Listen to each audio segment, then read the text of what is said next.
Hey all, Authio here. Yeah, I got another match, this time against ErPeris. This is from the Pokemon Perfect RBY World Championships. It's round one. The way the format works is you get 2 matches per round. If you win both, you're through to the next round. If you win one, lose one, you play a third match to advance to the second round. And if you lose both, you're out of the tournament. At this point, I had already lost my first round against Umbra. My first match, so to speak. And now I'm facing off against ErPeris, who is a pretty good player. Let's just say that they've got a reasonable name for themselves. Yeah, so if I lose this set, I am out of the tournament. However, this is game 1 of a best of 3 series, so it doesn't decide anything on its own. In any case, let's just jump right in. So, Starmie lead, Ditto. I'm actually running Thunderbolt on my Starmie, so this is really favourable for me. However, they're going to switch out into Exeggutor, which I find interesting. One of the perks of lead Starmie is that Exeggutor normally doesn't want anything to do with it because of Blizzard. And you're going to see here that one Blizzard, it's down to half health. And that's the best case scenario for ErPeris there, staying in with Exeggutor, because, you know, they landed Sleep Powder. If they'd missed, their Exeggutor's good as dead. So it's interesting that they did decide to stay in there. Normally I would have expected a Chansey, something like that. Yeah. In any case, moving on. So I stay in with Starmie for 1 turn and then switch out. I think it's something I did in my last match. It's a play I guess I'm quite fond of. I've never been that self-critical in the past, but it's definitely something I'm noticing now that I'm doing these videos. If I've got something that can burn sleep turns, I'll leave it in for 1 turn because often the opponent won't punish. It's a bit of a gamble. They might go to a punish straight away. But either way, after I've left it in for that 1 turn, they are almost always going to swap to something that's more aggressive. In this case, they're Snorlax. So after that 1 turn, I'm going to switch out to maintain momentum, basically. Yeah, so I go to Chansey. That's kind of a good general response to anything, especially if they'd gone to Snorlax, because my Chansey's unparalyzed, so Snorlax can't really break through it at this point. So I'm going to stay in. Ice Beam, why not? Go for the freeze. They chain switch out to the Chansey, which is purely done to prevent any unfortunate freezes. And as you can see here, I paralyzed their Chansey. So this is interesting. Whether or not you paralyze Chansey is one of the most important and meaningful strategic decisions you can make in an RBY match. And of course, whether or not you accept paralysis with your own Chansey. Yeah, so going for paralysis here, I find it very strange that I go straight for the paralysis. Something that I normally do is I'll normally play the Ditto out for a turn or 2, just like click Ice Beam, fish for the freeze, just to see what they'll do. Because, yeah, it's quite important to see whether or not they're going for the freeze or whether or not they're just going to paralyze straight away. And I don't do that here. And that's kind of interesting because I paralyze their Chansey and they follow up by setting up Reflect. Yeah, a Thunder Wave there, that was kind of preempting a switch in because my Chansey's paralyzed. It's revealed to be Bolt Beam. I assumed they would be sending in Lax to punish. But no, they're just going to set up Reflect, and that's really awkward because it's a paralyzed Chansey, but it has Reflect up. So there's not really a whole lot I can do here. Like, Snorlax can't really break through because there's just too much luck required. Tauros can get lucky, but I'm not going to risk my Tauros at this point of the battle. That'd be so silly. My Chansey, they're running Raish Chansey, so they actually have an advantage in a PP stall match against opposing Chansey. So I'm kind of left without any good options here. It is worth noting that my 5th slot is Alakazam, so I could have gone Alakazam here, but even then, it's like I'm trying to preserve it as a win condition, and also Seismic Toss actually does do a decent chunk of damage to Alakazam. So it's still not a great option. So that's kind of why I decided to send in Snorlax and basically do nothing. That's what I do. Like, it's so bad. That's why I should have scouted, because if I'd scouted, I would have seen, okay, they're going to paralyze, set up Reflect, and then I wouldn't have to do all this passive bullshit, because what ends up happening is, of course, I let in their Snorlax for free, and of course, it's Amnesia, which, like, I don't normally expect Amnesia Lax, it's quite rare, but, it's a problem. It's a real problem for this particular team. Normally my Chansey would be effective against it, but it's paralyzed. No good there. I'm running Reflect Snorlax against Amnesia Snorlax. That's obviously not a great matchup. Exeggutor, say no more, Blizzard Week. And then Alakazam, it loses to Amnesia Lax. So this is not a good matchup for me at all. Yeah, and now, because I've been playing passively, they've got a prime opportunity to send in their Snorlax. So I'm going to rest up here because I need to, because otherwise my Lax probably wouldn't get another opportunity, and that'd be a waste of a Snorlax. The reason I swap out to Starmie, even though it's generally a terrible idea sending in sleeping Pokemon against a boosting Pokemon, it's just a chain switch. I was thinking they might go for Blizzard, don't want to switch Exeggutor into that, so I switched to Starmie, and then Exeggutor comes in on the Body Slam, which is far from ideal because it's Body Slam, it can paralyze, but, you know, better than a super effective Blizzard. And at this point, I threatened Sleep Powder to force it out. A switch was pretty obvious here, so I could have predicted that if I wanted to, but their Snorlax was boosted to the point where I'm not going to screw around, I'm just going to get it out of there, get it out of my face, and hopefully I can prevent it from setting up again. Spoiler alert, I won't. Anyway, yeah, in comes their Starmie. I'm going to swap out to Chansey, obviously, as they double out to their Chansey. It was pretty obvious, I guess, that I was going to Chansey. And yeah, they want to kind of force me into this kind of passive playstyle, I guess.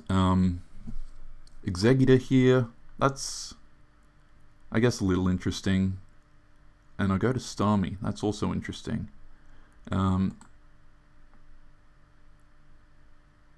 Yeah, this is a very interesting sequence now that I think about it. I mean, obviously Exeggutor is pretty great against Sleeping Snorlax, but they actually had plenty of options there.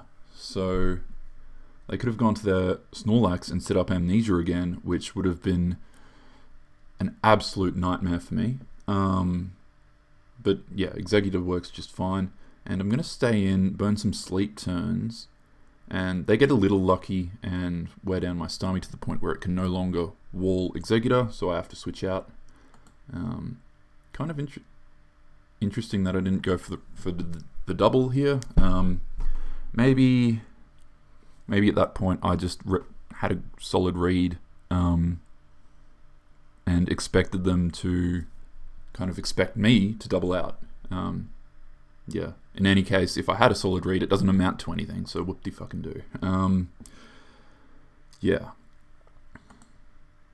Okay, so we're going to get more Snorlax Dittos, because I haven't got a good Snorlax switch in at this point. My Exeggutor, I mean, it does work, but it's not great. It doesn't have much longevity. So I'm going to go to my own Snorlax, and by the time I wake up, man, I actually get so lucky here with the speed ties, because if I had missed that particular speed tie, I would have been absolutely screwed. Oh no, I wouldn't have, because he didn't gamble on winning the speed tie, but it could have gone really badly.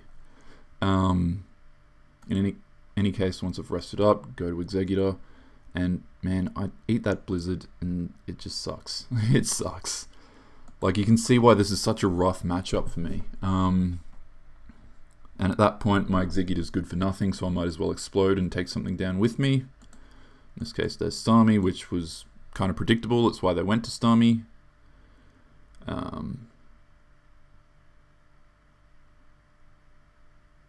Okay, so I go for the Body Slam there. I shouldn't have done that. That was a mistake. Honestly, I don't know what I was thinking. Like, I can only assume...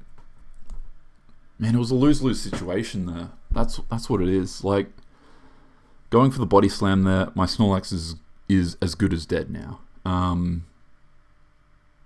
So that kind of... So that in that sense, it was a bad play. But if I'd stayed in and rested, or set up Reflect and then rested, like, I would have just been giving that Snorlax 3 turns to set up Amnesia. Oh man, that is... And that would have been game over for me because, yeah, I don't think I would have been able to stop it. It would have just shredded my entire team.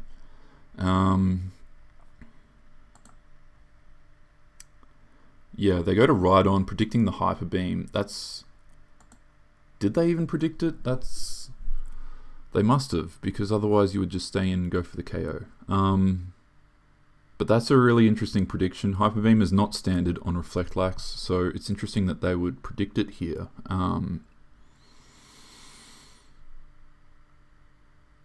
Yeah. What? Oh, was there any signal I gave earlier in the match that this was a Hyper Beam Snorlax? I can't even remember.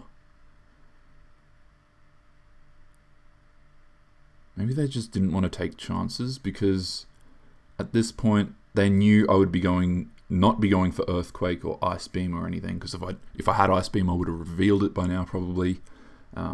Earthquake I wouldn't have revealed, but I wouldn't go for it here because I need to kill their Snorlax and I don't know about their Rhydon coming in. So Rhydon knows it's switching into a normal attack. So the fact that it was Hyper Beam, that just presents an opportunity. Was that a good play on my part? Going for the Hyper Beam I think was the right play. I was just in a shit situation there. And if I hadn't gone for the Hyper Beam, that Snorlax would have ripped me to shreds. So it makes sense. Obviously, it doesn't work out. Yeah, so I send in Alakazam, finish off the Rhydon. What I find interesting here, why on earth did I try to recover? That's a good question. I'm pretty sure Alakazam Psychic would have KO'd here, and I can't recover off Rhydon Earthquake. It's just way too powerful. I should have gone for the KO. I can only assume I expected them to switch out because they do have some solid counters. They can go to Exeggutor and potentially blow up if they wanted. Chansey obviously stalls it out. But at the same time, they must have recognized that I just don't have any kind of defenses at all left. So in that case, if they'd gone on the defensive, that would have allowed me time to, I guess kind of reassemble and form a strategy. Whereas going on the attack, just go for the kill kind of thing. Finish me off. That's probably the way to go. So eventually I do realize that, yeah, I've got to kill this Rhydon. They're going to send in their Snorlax, and again I try to recover. I don't know what on earth I was thinking, because there's no way I could recover enough HP to live a Body Slam. So I let my Lax die for nothing. That was just stupid of me. That's kind of inexcusable. That's the kind of thing that A, I should know off the top of my head, and B, even if I don't, it's really easy to just, look up a damage calculator. So that's kind of inexcusable. Should have gone for the Psychic. If I had gone for the Psychic, I probably still would have lost, to be honest. But I would have had a chance. If my Tauros had got lucky, I could have won, maybe. But as it stands, I have to send in my Tauros to take down this relatively healthy Snorlax, and I'm just going to lose all my Taurus's HP. Go for the Hyper Beam there because I recognize that I need a fish for crits because my Tauros just doesn't have enough resources to make it through their entire team. So I need to gamble and try to find additional